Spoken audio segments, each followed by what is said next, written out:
Today I'm going to do my Goonies movie review. So, on June 7th of this year, Goonies will have been turned 32 years old when it originally was released. It went on to gross almost $70 million in its original theatrical release. Well, let's just get into it here. So, I do want to show you that I do have the Goonies Blu-ray 25th anniversary box set here, and I also have the 2001 DVD copy of Goonies. Alright, so basically Goonies was released by Warner Brothers. It stars Shauna Austin, Josh Brolin, Corey Feldman, Jeff Cohn, Martha Plimpton, Kerry Green, Hu Kwan, who's now known as Jonathan Kwan, John Matuzak, the late Anne Ramsey, also the late John Matuzak, Robert Davi, Joe Pantoliano. It also has small parts from character actors like Gene Ross, Keith Walker, the late Keith Walker, who played Mikey's father, the late Mary Ellen Trainor, who plays Mikey and Bran's mother. You also have, let's see, Newt Arnold has a small part in this, who went on to direct Bloodsport. He's also passed on. I don't think I left anybody out, but if I did, I will probably remember why I'm doing this. Okay, so basically the Goonies is about this band of misfits kids who live in Astoria, Oregon, which is where the film was actually made and filmed at. There was some scenes that were filmed in Los Angeles at the Warner Brothers studio, and there was also filmed at the Bodega Bay in California. As many people who know me personally, this is one of my favorite films of all time. It has been in my top 500, 5,000, number one for years. Basically, these kids, Mikey and Brand, their dad is going to get his house foreclosed because of this Mr. Perkins and Troy, who also went on to. You may remember Troy, who's played by his name is escaping me right now. But I'll try to go back to that. But he played in The Last American Virgin, and he played as one of the rapists and the accused. His dad is trying to foreclose on all these houses to make a golf course or whatever. And yeah, so in the beginning of the movie, Mr. Perkins comes knocking on the door, and you see all the kids there except for Andy and Steph were not there, and he's giving them papers because he wants to foreclose on the house. So then they don't. I'm not sure if in the movie they don't really give him the papers, but anyway, they go up into the attic with all the kids and all that, all their friends, and they look at the stuff that his dad has collected over the years, and they find the Chester copper pot, and they find the crossbones, and they find the coin, like he says, 1842, and then it goes down, and that's when they meet Mr. Perkins. But I was just getting ahead of myself. Anyway, then they go, they take the little adventure, they go take their little bikes, they take the air out of the older brother Brand's bike so that he can't chase them. They go out to the woods, and they go down to this cabin, which is like an old closed down restaurant, and that's where they see the Fatelli brothers and Mama Fatelli carrying some kind of bag into the building, and they go down there, and that's when Andy and Steph are getting chased, or they run into them because of Troy doing what he did, looking down her blouse, and then he just goes down there and helps out Brand because Brand had held to the Corvette that they were driving, and he flew off into the hills there, but he was all right. And then they go into the restaurant, and then they slowly go, while Mikey actually goes in the restaurant with his friends, and then they run into Mama Fratelli, and they want to say, they say, what do you want to drink? And Mouth, played by Corey Feldman, goes, oh, well, this, and he talks German or French or Spanish, whatever, and he goes into the all we serve here is tongue, and she grabs his mouth and he cuts his tongue, and he doesn't cut his tongue, but but they go down to the basement. Well, Mikey goes down to the basement because he has to use the restroom, and he sees the creature Sloth, played by the late John Matuzak, and so on and so forth. To get back into this, get the story straight here, is they go upstairs. Andy and Steph come inside because they stepped on a rake, and a fish that was hooked on there, they thought they was going to get killed by a fish on a hook, and they run in there and the lights start going every which way, so they run down in the basement, and Mikey's going to show them the creature, but they start hearing him screaming, hollering.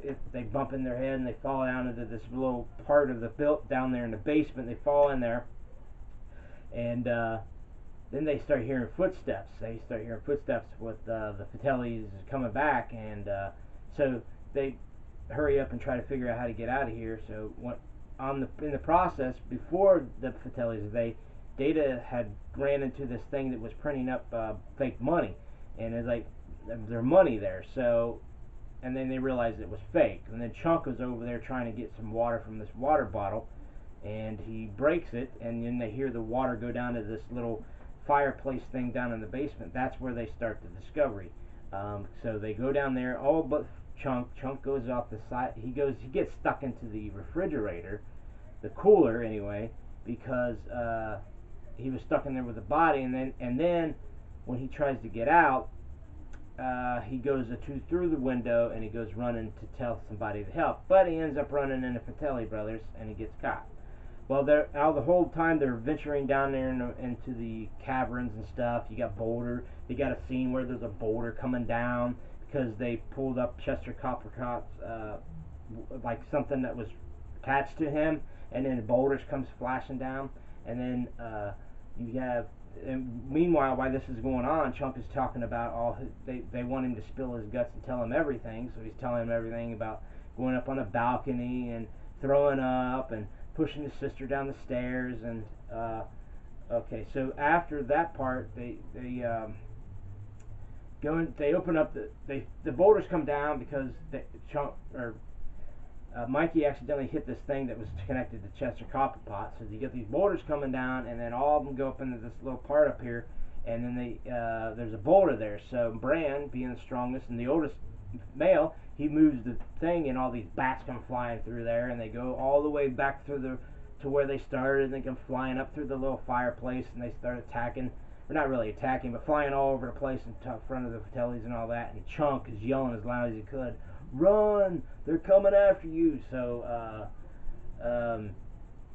anyway, after that, then they end up going, they get through the cavern, through the bats, and go down there, and then they run into the place where people throw coins, like a wishing well.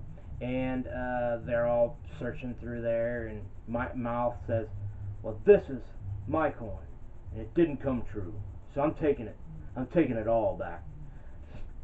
And that's when they see Troy is up on the top, and he just sends them down a bucket, and they all want to go back home, but Mikey's like, "This is our turn down here." So they ended up staying, and they give like a shirt that Andy was wearing, and it goes up to there. And Troy, who actually is played by Steve Anton, he says, "Andy, you goonie!" and also one of his friends up there is played by Jeb Adams, who went on to play in Flowers in the Attic a couple years later. And so then after that, the Fratelli brothers chain up Chunk up next to their brother, and they go down to the caverns to looking for these kids. So that goes on there, and then in the meantime, Sloth breaks out of his chains trying to get to the baby Ruth that Chunk threw at him and hit him in the head, and he goes, Ruth, Ruth, baby, Ruth, and it goes from there. It goes down to the after the wishing well. They're all sitting there because he had to go to take a leak, and then they hear them coming. So the one thing I did forget to mention is that there was one scene where Data gets caught and he goes flying down, and these pinchers appear hanging him down like this, and that's how they get down to the rope, and that's where they go before the Fratelli family come down and get them. And then they go through this little skull, like, which reminds you a little bit of this right here, the skull. Yeah, so and then they go from there, or here's a better picture of it. Yeah, the skull there with the crossbones, and they unlock it. That's how Data goes falling down. But and then they go through the little skull thing where the Fratellis are following them, and they go across this little bridge, and the little like holding thing falls off, and they go across the bridge, and then they shoot. And John Aston in a trivia thing says Holy Mackenzie, when his brother Mackenzie Austin was either on the set or near the set or something like that, and then they get from there.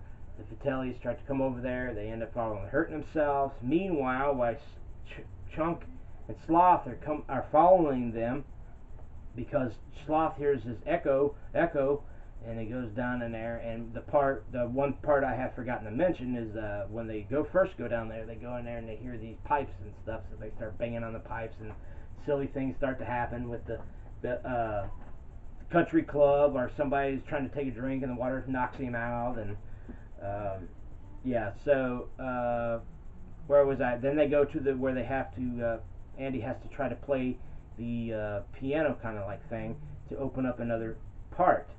So sometimes she misses and someone gets almost taken down to the bottom, and while that's happening, what I was talking about is Chunk and Sloth are over there, and he grabs one of the pipes that keep going like this, and he pushes it up, and he hears a bunch of screaming, a siren, and he goes, oh. So, and then okay, so then they go to they finally open up the little part where they go across the bridge, and then it takes them down this water slide. It gets them down to the pirate ship, and also the Fratellis are finally coming up, and they finally see that they had left off, and then now on a cut scene you see Sloth and Chuck look down the rope where they took the rope where Data had the pinchers of pearl. That was a deleted scenes, but was shown on Disney Channel back in the late 80s and early 90s. It does have, it's placed as an outtake, but it is on the DVD and Blu-ray. And from there they go down the water slide, and then they see the pirate ship, and they go in there and they start to find things, and Mikey or Dandy accidentally pulls the thing, and this latch falls down, and they push Mikey up through there so he can see One-Eyed Willie. So he goes in there, sees all these pirates dead, and he goes, One-Eyed Willie. And then his friends go up there and saw him, that he was there, and they start to take some of the jewelry. And meanwhile, while that's happening, the Fratellis are slowly following him, which you don't see it, but they come in, and then obviously they come in there and surprise them, and they go out onto the deck of the ship, and they start, mouth slowly gets rid of all his jewels from spitting it out of his mouth, and a long pearl comes out of his mouth, and Data in that time uses his pinches of pearl and grabs one of the Fratellis, Joey Pants' character, Francis, and grabs him right there, and it knocks his gun down into this little hole that Data had fallen into earlier. And to finally finish up the movie review, basically they get out of the camp, or not of the camp, they ought to get a pirate ship, they go through this thing, and they accidentally had dynamite, which earlier in the film they had found some stuff that looked like flares or whatever, but and you accidentally use one that has dynamite, so it ends up blowing up and the rock comes falling down, so they have to get Sloth, which in the meantime, why that before they had jumped off the pirate ship, Sloth and Chunk are hanging down, going down the thing with the on a knife, and it says, "No, I'm Captain Chunk," and Sloth is talking to the Francis and his brother and Mama Fratelli, and then that's when he knocks her, throws her into the water, and he jumps into the water, and he goes over there, and then Chunk introduces all of them to Sloth, and then they go to the boulder, and Sloth helps him get out, and Chunk doesn't want him to get out, but then they walk out, and then these two people on four-wheelers come running out, which one of them is played by the director, Richard Donner, and Paul Harvey, and so then they all go, they find cops and the police and their families all come there and try to figure out what's going on, and that's when they come up with Sloth and the Fratellis, and they arrest the Fratellis, and Sloth is standing there next to Chunk, and then Troy comes up and says, "I need you to sign this so we can tear down the Goondocks, so to make it a country club or whatever." And then then you hear the Rosalita, which is a housekeeper, trying to get them to help them move, saying stuff in Spanish, and then Mouth, knowing that he's translation, he tells them that no sign, so they don't sign it, and then Chunk says, "You're going to stay with me now," and they all come out there, and then there one mention that the data mentions that the octopus was very scary. Well, you never see that in the theatrical release, but it is, like I said, another outtake on the Blu-ray and DVD. And then so basically at the end of the movie, you see all the Goonies standing on the Goondocks, the Bodega Bay, California, standing there and watching the ship go down the ocean. So I mean, that pretty much tells you the gist of the movie. I didn't get into detail everything. If I did that, this video would probably be like almost as long as the movie, which is like an hour and 54 minutes. This is probably like an hour by the time if I went through every single detail of the film. But anyway, my opinion of this movie is it's gotten more of a cult following over the past 32 years than it did when it originally came out and released in the theater in 1985. It's been my favorite movie since '85, and it's in my top 5 of all time. And I would give this at least a 9.5 to 10 on IMDb's rating score. Now, if you want to give it it would get 2 thumbs up from me. And if you want to give it a rating from poor, fair, good, very good, and excellent, I would give it excellent. Now, I do know that there's a lot of goofs and a lot of mistakes in the movie. Where one scene where they're looking at the map in the kitchen, and you hear them talking, but you don't see their mouths moving. There's also a scene where certain things, like when Mikey is, Mouth is sitting there telling Rosalita about certain things and the drugs in the drawers and the sexual vices upstairs.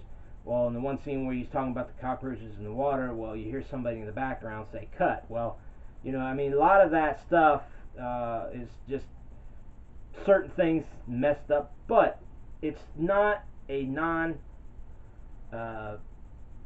it's not a project where it's right down to the T, where there's no